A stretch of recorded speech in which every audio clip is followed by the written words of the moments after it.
Hello, ladies. This is my first time using it this way, and I'm recording it now by myself, and then I am saving it as private, and I'm going to premiere it on Monday. So today is Saturday, and I'm getting ready to go to Arizona with my whole family. We are leaving 3 a.m. Monday. So hopefully everything will go all right, and this will be started with no glitches come Monday night. That way, as I'm premiering this, you guys can all watch it and then, do the live chat and leave comments and all that. So if I would have just recorded it and downloaded it and then made it as a video, you wouldn't have had the live chat feature. So we're going to try this. So it's going to be weird doing this without any commentary going on the chat. So hopefully I did everything right and I set it up to where everything's right because this is my first time. So if people start chatting, I'm going to be like, uh-oh, I did something wrong. But I think it's fine. So let's get into it. So the last couple of weeks, just as a recap, 2 weeks ago, we went over grace in your parenting, which I think is super, super important. And I think is lacking in quite a few areas in some families and in some homes. So I kind of wanted to hit on that. And then last week we did grace in your marriage relationship and everything that entails. And so this is the last week and the final series of it.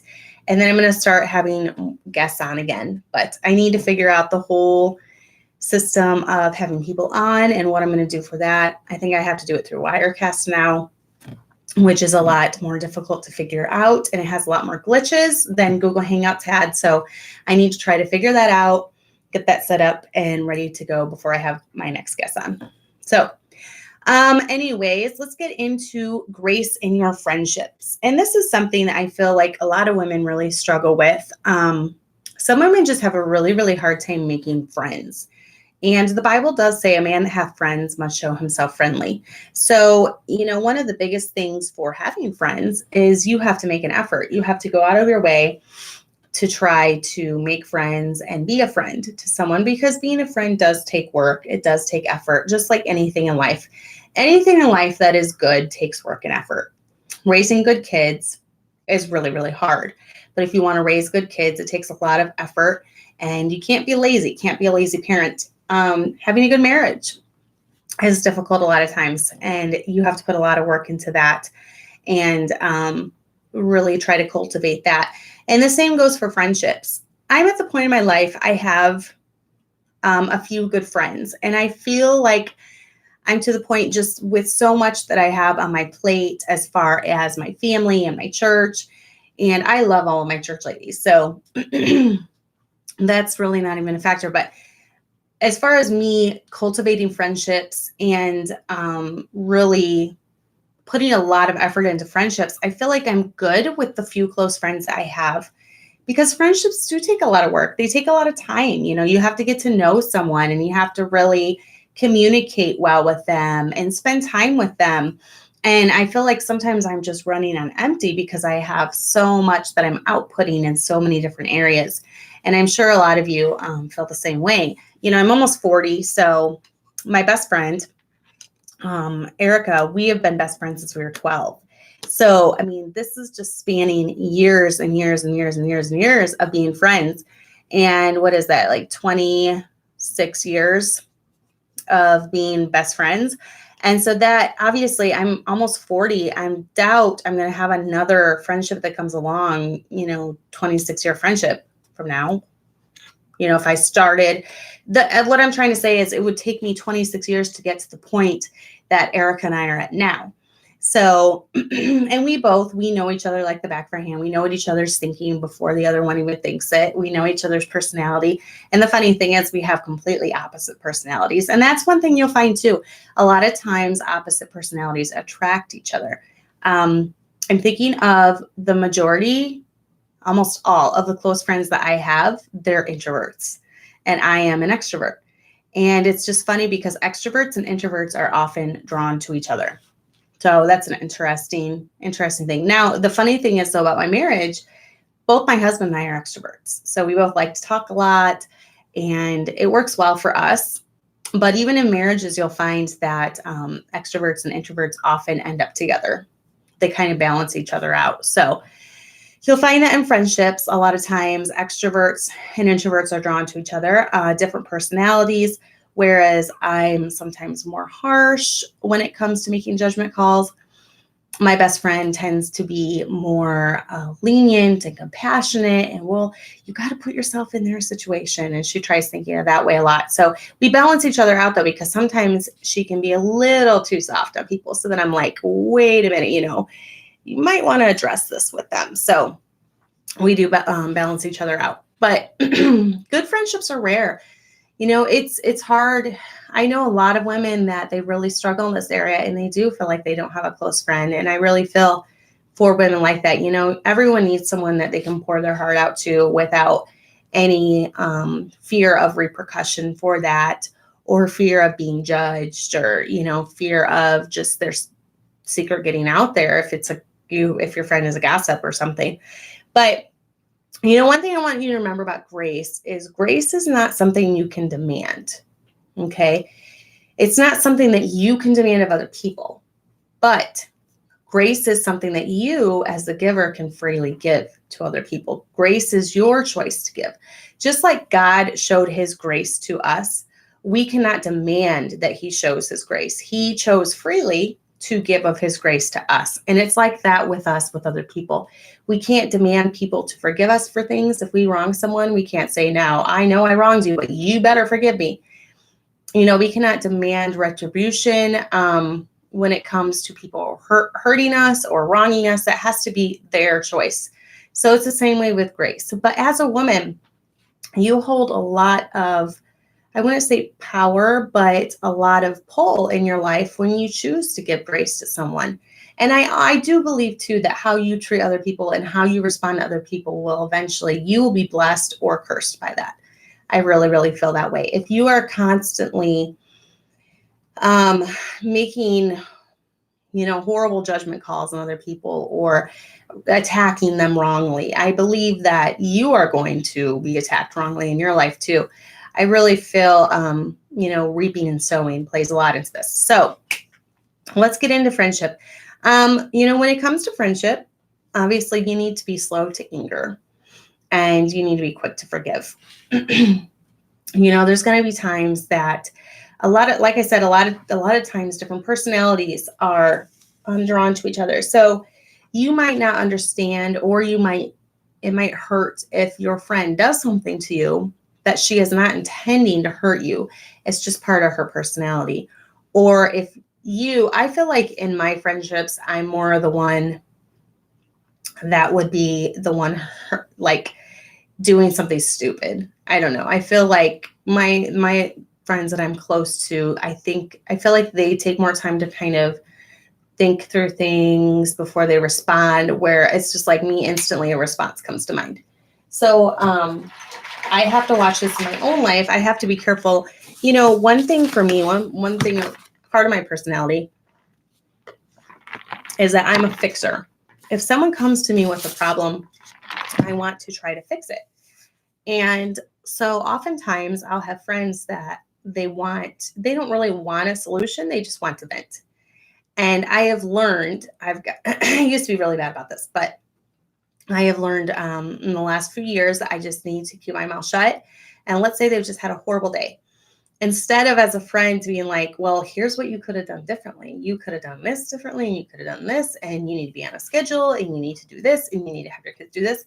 Maybe you just need to say, I'm so sorry. That sounds awful. What can I do to help? And then if they say, I just need someone to listen to me while I vent, then be that person. If you live close, now me and my best friend, we live almost 6 hours apart, so this wouldn't be possible. But if you live close, if they say, just come over and keep me company, go over, keep her company. If they say, I need someone to help me clean my house, go help clean their house. So a lot of times you just have to be quiet and listen to your friend. So a way that you can show your friend grace is by not being quick to try to offer a solution when one is not asked for. And I've had to learn that the hard way, because I like to fix things. And men are oftentimes like this when their wives are talking to them for if you've had a really bad day and you just want to talk to your husband about it, and he'll jump into the fixing mode. Okay, well, you need to do this, you need to do that, you need to do this. Husbands like to do that, but sometimes as wives, we just need someone to vent to. And that's where girlfriends come in, because girlfriends understand, I think, a little more what we go through when it comes to that. Most dads have not been stay-at-home dads. Now, if you're a stay-at-home dad, then maybe you understand that a little more, but most dads have not been. So, be there for your friend. Like I said, if your friend calls and she needs something, or she asks something of you, be there for her. Be the friend to her that you want. So what are you lacking in your life? Are you lacking someone who is compassionate? Then be the compassionate one for someone else. Are you lacking someone that you want to spend more time with? Then try to spend time with your friends if that's what they want. Some friends don't want that. Some friends want their distance. That's fine too. If you want a friend that's slow to anger, then be that friend. If you want a friend that is just understanding, then be that friend. Just be whatever friend be the kind of friend that you want to your friends. So, like I said before, a man that hath friends must show himself friendly. And the Bible's always right. And it's right when it comes to that too. So how are some ways that you can be a bad friend? Let's go over that. One of the biggest ways is by being judgmental. I don't really feel like if you are a friend with someone, you should be judgmental of them.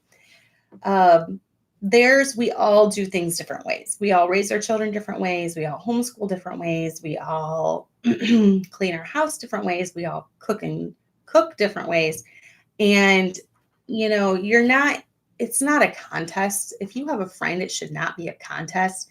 And I'm a competitive person, but when it comes to my friends, I strive not to be this way. I don't think I am with my friends, but I'm not like, well, I cooked my husband a 5-course meal today. What did you do? Or my kids are 3 reading levels ahead. What are your kids? I just try to be there to offer support and encouragement and to root them along. I'm happy for them when they have successes, and I'm sad when they have failures. I'm not over there going, if you would have just taken my advice, you wouldn't have had this failure. No, I'm sad for them when they have failures, and I root for them when they have victories. So, don't be judgmental of other moms. It's not a contest. We're all in this together. Most of the ones, especially the ones that listen to my show, are good moms with good hearts that want to do the best for their kids. So do not be judgmental of other moms. Don't constantly be waiting for them to have failures in their life. I feel like some women are like, I don't know if it's an insecurity thing and it makes them feel better when other people fail. But for me, I don't want my friends to fail. I want my friends to succeed. So I'm going to try to encourage them. I'm not going to be sitting around waiting for them to mess up and be like, oh, I knew it. I knew they were going to mess up. So don't be judgmental. Don't be harsh. Don't be harsh in your criticism, especially number 1 rule, don't talk about them behind their backs, obviously, right? Be a true friend, show them grace. They're going to make you mad. When they make you mad, don't go gossiping about them to all the other, ladies in church if they're a true friend. Don't be, obviously you can tell your husband about it if they hurt you, but if they hurt you that badly, go to them, tell them, say, that kind of hurt my feelings. I'm really sensitive in this area. Could you not maybe, be so harsh when it comes to this? So if they're your true friend, you should be able to talk to them, because the Bible also says faithful are the wounds of a friend. Okay. But then it talks about the kisses of an enemy being deceitful. So enemies, and that's why I don't like flatterers, because the biggest flatterers turn out to be the harshest critics. Just remember that. The biggest flatterers turn out to be the harshest critics, and they stab you in the back every time. So don't put, how to be a bad friend is if you don't put any effort into it, yet you expect everyone to bow down to you. Like, you show up and you're like, here I am, everyone just come flock to me. No one likes an egotistical person. If you go to church, let's say you're new to a church and you don't know many people and you want to make friends. I've seen this a lot with different women throughout the years of being in church. They'll come in with a chip on their shoulder already, just because they're new. And sometimes not even with a chip on their shoulder. Sometimes it's just scary. You're new to a church, you don't know anyone, and they'll sit down and they will expect everyone to come to them. And they get upset when people don't bow down to them or don't come running up to them. Oh my goodness, a visitor. It's so great. What are you doing here? And I felt like our church is super friendly. So we do go, most of the women in my church do go out of our way to introduce ourselves to new visitors and talk to them and things. But I'm just putting this out there for those of you that might have this tendency. Don't go into a new place and then just sit down by yourself. Don't reach out to anyone. Expect everyone to come to you and then get offended and get mad that it's not a friendly church. All right. So when I go places, I usually don't just sit somewhere. I'm always walking around, talking to people. I like to mingle. I know that's part of the extrovert in me, but I'm also trying to show myself friendly. The Bible says, if you want friends, you have to show yourself friendly. So my husband and I both do it. And then we are always one of the last. We're one of the first to get there. We're one of the last to leave all the time. So if you're not putting any effort into it, if you're just plopping yourself down in a building, you're not being social to anyone, then yes, you're not going to have many friends. And so, don't sit around complaining that you don't have any friends when you're not putting any effort into it. And I've even heard some women say that, maybe, friendships are overrated. You don't need friends. Yes, you do. Everyone needs friends. If you look through the Bible, all Bible characters had friends. I mean, look at David and Jonathan. They were super, super close. It's not wrong to have friends. It's not wrong to put time into friendships.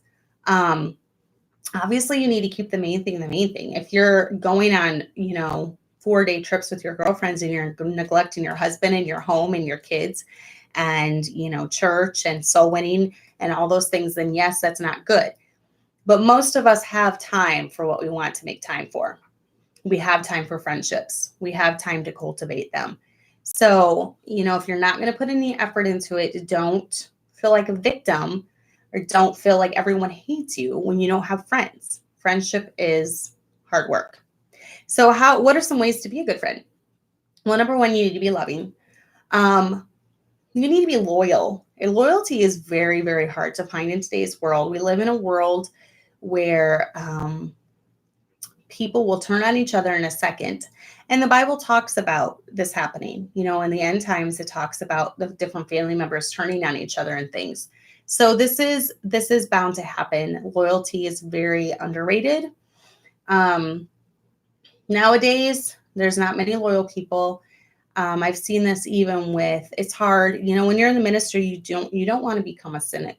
You don't want to, but you often have church members. Don't be this church member. I'm just going to throw that out there. You often have church members that you love and you spend time with and you pray for, and you are here at church to serve them and serve the Lord and stuff.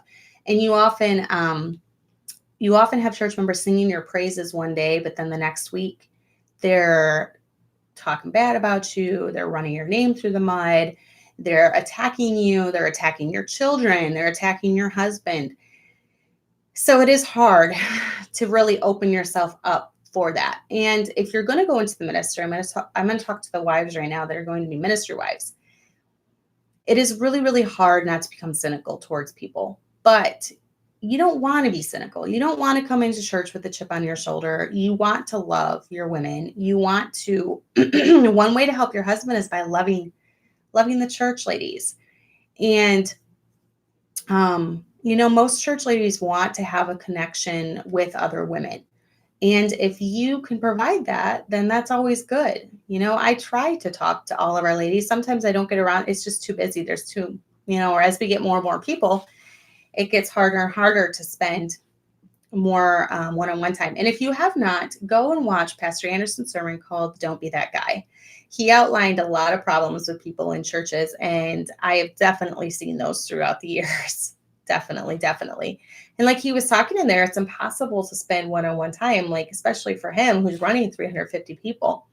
We're only running about 60 or 70. So it's not as hard, but that's still 60 or 70 people. And a lot of times people don't even get there till like 5 minutes before. So if you want to have more personal communication with the pastor's family, We are here an hour early. We are here an hour early before Sunday school. So we are always here my husband's always here by 8:30. I'm usually here by 9:15, 9:30, and Sunday school starts at 10. Then we have church, and people stay all day long. They stay and they eat. They stay all day long. And then we have evening service at 6, and then they still stay. So we're sometimes here till 9 o'clock. We're here the entire day. That is an entire day that you can get to know someone. So I really like that time. I try to stay. Sometimes I'm just too exhausted, but I can't. I try to stay the entire day, and I try to get to know people better. And that's a great way to make friends when you're here. Wednesday nights, we have service, and we're here an hour before. We stay an hour to 2 hours after. So those are all good times. If you're one of these people that get in 5 minutes before and leave as soon as the prayer is done, then you're missing out. You're missing out making friendships. You're missing out on getting to know people in the church. So just keep that in mind too. We do the things we want to do. If we want to have friends, we're going to try to have friends.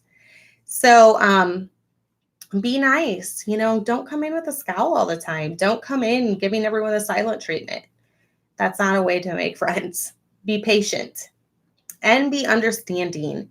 Be understanding of what other women are going through. Like I said before, it's not a competition.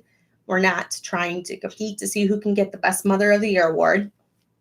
We're all in this together. And then be patient. And we're going to go over a little bit just different situations in life that you can be patient and you can show grace to your friends. So what are some rules for friendship? Well, you've often heard me say, be friendly to all, but close to few.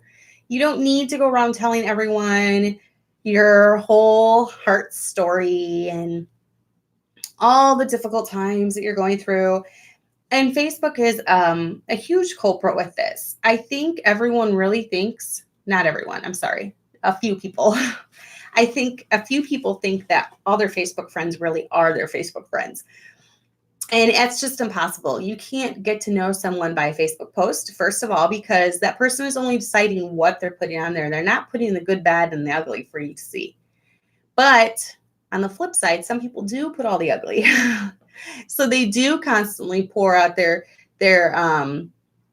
hard times and all their woes, and my car broke down and my cat ran away and my house is on fire, and they just, everything's bad, but nothing is good. What about the next day when your cat came back? What about the man in the church that fixed your car for free? What about the fact that the firefighters got there and put the fire in your garage out and it didn't affect the rest of the house? They never give the blessings. They're always, woe is me, woe is me, woe is me. So you don't have to tell everyone every woe. I have a lot of things going on in my life, and I try to be selective with the things that I let out. And I do have a few close friends that I can vent to if I'm having a hard time. And I tell them things, but I don't tell everyone everything. And you don't need to. You can be selective with that. So, but be friendly to all. Don't be a snob. Don't be in a clique. Try to branch out in your church and talk to everyone. Don't just talk to the select few that are worthy of your friendship. Try to branch out and talk to everyone, mingle with people, try to get to know people. There's someone for everyone. There's not everyone's going to click. And I've often found that I don't click with women that have strong personalities like I do. And it's kind of funny. But then one of my friends does have a strong personality just like me, but she's an introvert too. So I don't click with many extroverts that have my personality. And I've found through the years that if I do clash with a certain person, I'm still nice to them and I'm still friendly, but we're not going to be best friends. And I move on. There's someone for everyone. And you can't force a friendship. It's just going to happen if it happens. One thing that really, really puts me off, and I kind of distance myself from people that do this. It really puts me off when I feel like people are trying to force a friendship with me. Like, you will be my friend, Cassandra. We will be best friends. You will be my friend. I don't like that. You can't force a friendship. It either happens or it doesn't.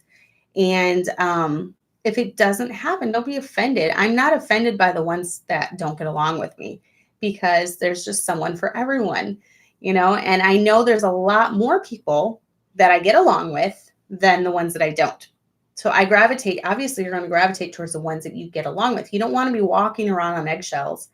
And if you have a personality where you are very prickly and I do feel like I have to walk around eggshells around you, then I'm not going to be close to you. So that's just my preference. Who wants to be close to someone they have to walk around on eggshells all the time? So, yeah, if you don't click, move on. Don't demand friendship. It's very off-putting to people. You can't force a friendship. Be approachable. Don't come into the church with a storm cloud over your head, just waiting for someone to ask. And everyone's like, oh, who's going to ask? Who's going to ask? Who's going to ask? Like, so how you doing today? I'm trying to think of a name I don't have my church. This is not directed at anyone. How you doing today? Susanna. There we go. We don't have a Susanna. How you doing today, Susanna? And then they're just like, well, let me tell you, this happened, and this happened, and this happened. And then it's like the floodgates are open. Don't be that person that comes in with a storm cloud over your head. You don't have to be fake. You don't have to be like fighting with your husband, like, oh, the whole way home or the whole way to church. And then you walk in, you're like, hi, everybody. It's such a great day. You don't have to be fake about it, but you can just be pleasant, be civil, be approachable, be smiling. A smile does wonders for your face. Be smiling, be happy. You're in the Lord's house and you only get to do it 3 times a week. So be happy about it. Be glad that you're there. It's time to sing praises of the Lord and learn about him from the preacher. So just be approachable. Oh, here's another big one with women. Your friend is allowed to be friends with other people. And it's funny because when you're kids just don't get this because they're like very possessive. Like, she's my friend, no one else's friend. I've seen this with Lana and Allie. They get upset because there's a girl that's like right around both their ages. And it's actually Morgan's daughter. Morgan was on here. And Allie will be like, Avery's my friend. Lana's like, no, Avery's my friend too. And they get like in a competition. And Avery's just like, they both want to sit by Avery in church. I want to sit by Avery. No, I want to sit by Avery. So I'll be like, Avery, please sit in the middle. So you could sit by both the kids, by both the girls. So, little kids do that. And that's fine. That's fine when little kids do that. But it's not good when an adult woman is doing it. If you are close to someone, they are allowed to be close to other people. And don't get jealous of that. Jealousy has no place in a marriage. Jealousy has no place in friendship. And I'm not talking about like, obviously envy and jealousy are wrong. It's okay for you to be jealous of your spouse. If he's like going after another woman, obviously there's a time and place for jealousy of that kind.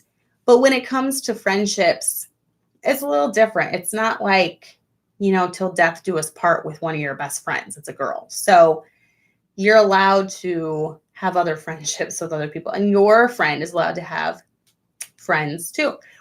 Even though my best friend and I are best friends, I like it when she has a close friend there in Missouri that she can talk to because it helps alleviate her burden. It helps alleviate her load. She likes it that I have close friends, other pastors' wives, and them, a couple ladies in our church. She likes it that I have close friends. She knows I need friends, and everyone needs friends. And I feel like women that say that they don't need friends are just saying it as a shield because maybe they don't have many close friends and they feel bad about it. So their approach is, well, you don't need friends. I'm too busy doing this. I'm too busy doing that. And we're all busy. Like I said, we're all busy, especially when you're married and you have a husband and children and you're homeschooling. You're super, super busy. But I feel like it's a defense mechanism a lot. I don't have time to be social. I don't have time to have friends. But everyone needs friends. Everyone needs someone that they can call when they're having a bad day. Everyone needs someone to be understanding and compassionate and caring. Everyone needs that. We all need each other in this life. It would be, what is one of the worst punishments in prison? They put you in solitary confinement. Why? Because you're away from other people. Humans need touch. We need companionship. We need someone who connects with us. So, and there's nothing wrong in that. I mean, Jesus had close friends. Jesus wasn't a loner off by himself. Look at all the disciples that he was with all the time. In fact, John was so close to him that he laid on Jesus's chest. And so there's that physical touch. There was nothing wrong about that. It was like a brotherly love.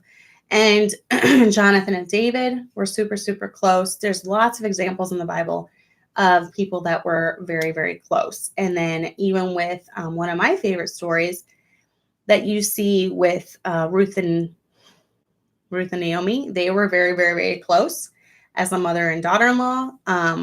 They loved each other and they were very close. So we need people in our lives to help us get through hard times. So what are some ways that we can show grace through different situations in our life? Okay, so obviously going through hard times. We all need someone when we're going through hard times, and the hard times are going to come. There's going to be people that die that you're close to in your life. There's going to be different things like that. So you can show your friend grace, maybe if she's going through something physically. I know a lot of the ladies that listen to me have different health problems, and that makes it really hard. And maybe they can't be as involved in their friends' lives as they want. Maybe you would like, if you live close, like your friend to be able to come over more and spend more time with you, but she's in physically so much pain. Show her grace. Try to be there. You go to her house. You go clean her kitchen for her if she's having a debilitating day. You take care of her kids for a while you're there. Maybe they're going through financial. One way that you can show grace through your friends financially is if you have the means and they're really struggling, go buy them some groceries. Give them a gift card for gas, or even if you just want to give them a nice date, give them a gift card for a nice restaurant or something that they can get away. I know this is one area I'm not able to do as much as I would like because we do have a large family, and I do feel like a lot of times we live, paycheck to paycheck like everyone else. And so I feel like I would love to give more financially if it was there. And if I did have it, I definitely would try to help out other people with it. But there are other ways besides financial. For me, one of my love languages is quality time. So for me, every year, one of the ways that I show my best friend that I care and love for her is we go and we spend a week at her home. And I look forward to that. That's like one of the highlights of my year. And that's how I show my love, is just by being around her. And I love it. Now for her, one of her love languages is gift giving. And so every Christmas, she sends me a huge box full of goodies. Sometimes for just fall, she'll put a bunch of stuff together and send it to me. And that's her way to show me that she really cares for me and loves me. And I'm not strong. I'm not good with gifts. I struggle trying to figure out the best thing to give people. And that's not high in my priority list. So I really struggle to find other people. But now some of the gifts that I got, like for Kelly, from some of you women that sent things, I could really tell that was like your love language. It was just so nicely wrapped and so much time and effort went into it. And that's great. If that's a way that you show someone love, then by all means do it. What about emotionally if they're going through a hard time? There's going to be ups and downs and valleys. There's going to be times, like I said, when loved ones die. Give an extra dose of grace to your friend during those times. Be there for her. Send her a card. Tell her you're thinking about her. Give her a phone call. Send her a text. Even if it's a virtual hug, send her a virtual hug. Do things like that. Just let her know that you're there for her. And even if it's someone that's had a death, even a year after the fact, it's going to be really, really tough for them. Don't forget about them. Just let them know that you're still thinking about them and you're still praying for them. Maybe if they're going through a devastating occurrence, such as infidelity or a divorce, I know it's obviously not something that we like to think about, but it does happen to people in our lives. If they're going through divorce, let them know that you're praying for them, and let them know that you're there if they need anything. Maybe the divorce wasn't their choice, or maybe they were the ones that were cheated on. Now, for a lot of friends, sometimes friends might just need space. If they're going through something, a lot of women internalize it, and they don't want you trying to reach out to them. They just want to be left alone. So if that's what your friend wants, then give her the space. Just find out individually what each of your friends need and then try to do that for them. So, there's going to be different seasons of life that we all go through. Obviously, when my kids were real tiny, I could not do as much as I can do now. Now that I have older ones that can help watch them, I can do a lot more when it comes to my friends. And like even with the church ladies, we plan little days out with, like tea parties, shopping days, and I can do more of that now than when I had little itty bitty kids. So just remember there's different seasons in life, and it'll get better. It'll get easier. So don't bemoan the fact that you have little kids. It goes fast, believe me. So, if maybe your friend is going through a hard time because she's had 4 kids, 4 and under, if she would be okay with you watching, if you guys are really close, and she'd be okay with you watching them for an evening so that her and her husband can go out for a date, then offer to help out during different seasons of life. If that's having a baby, offer to make meals. If it's the death of a loved one, like I said, do a card or something. If it's when they have a lot of little kids, maybe help out. You could even do play dates at her house so that all your kids can play together, but you guys can be right there and then getting some adult conversation. I did that with one of my friends, and she's still my friend, Monica, from years past. We would go over to each other's houses a lot. And we had little kids. So it was just nice. Our kids were all the same age, and they would go terrorize the house and get hurt and all sorts of things. But we were able to have adult conversation, and that was a lifesaver at that time in our life. So maybe your friend's mentally going through a hard time. Now's not the time to preach and say, depression is of the devil and things like that. Now is the time to just be an encouragement. I'm praying for you. What do you need from me? It's not the time to be shooting her all these sermons unless she asks. If she asks, then by all means do it. But, you need to listen to this, and you need to fix this in your life, and you need to do that. Chances are, if you are close, if your friend is close, she knows where you stand on the important topics.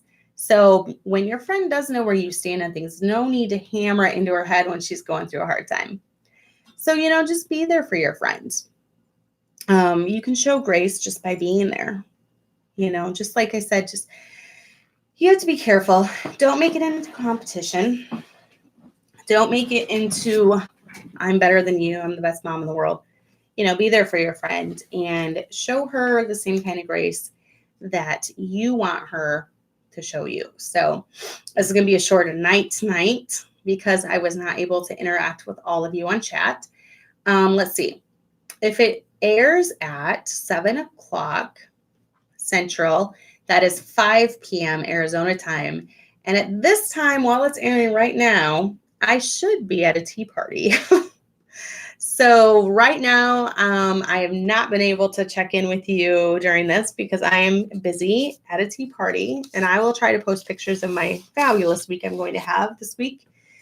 But I hope you got a lot out of this Grace series. And I do feel, I don't consider myself old, but I am close to 40 now. And I have been raising kids for almost 18 years. So I have learned a few things along the way.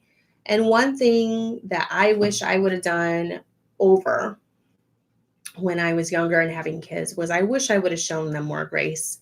I wish I would have shown my husband more grace in our early years. And I wish I would have shown my friends more grace. There were some things I said in the past to my friends. I'm just like, what is wrong with you? I look back and I still feel bad, even though I apologized and everything is fine and we're still friends. I feel so stupid and so bad over stupid stuff I said.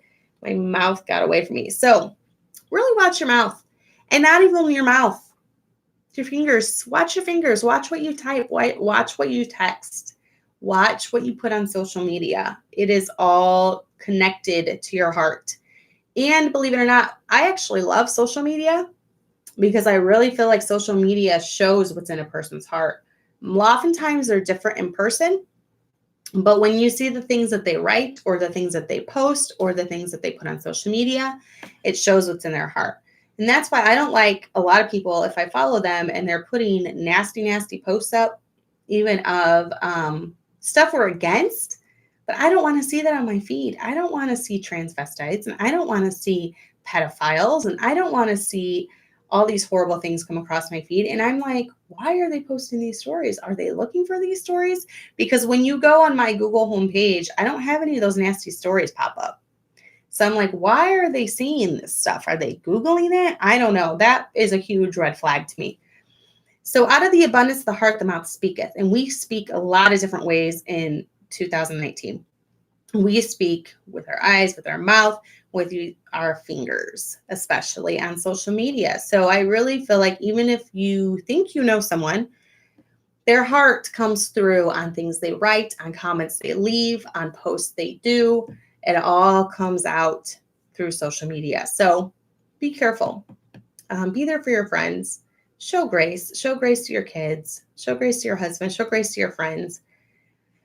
It's not easy being a Christian in today's world, and we don't need other Christians constantly attacking good Christians that are trying their best. We don't need good moms attacking good moms. We don't need a judgmental attitude in the church, especially. Let the preacher preach and just do your best, serve the Lord, and let God convict other people of their sin. You don't need to be the Holy Spirit. You don't need to be convicting other people of their sin all the time. I really feel like grace is lacking in a lot of different areas. And I'm hoping that this will have an impact on someone and they will reevaluate just how they come across, maybe how you come across through social media, maybe how you come across in person, maybe how you come across to your kids or your husband, and it'll help you think twice before flying off the handle.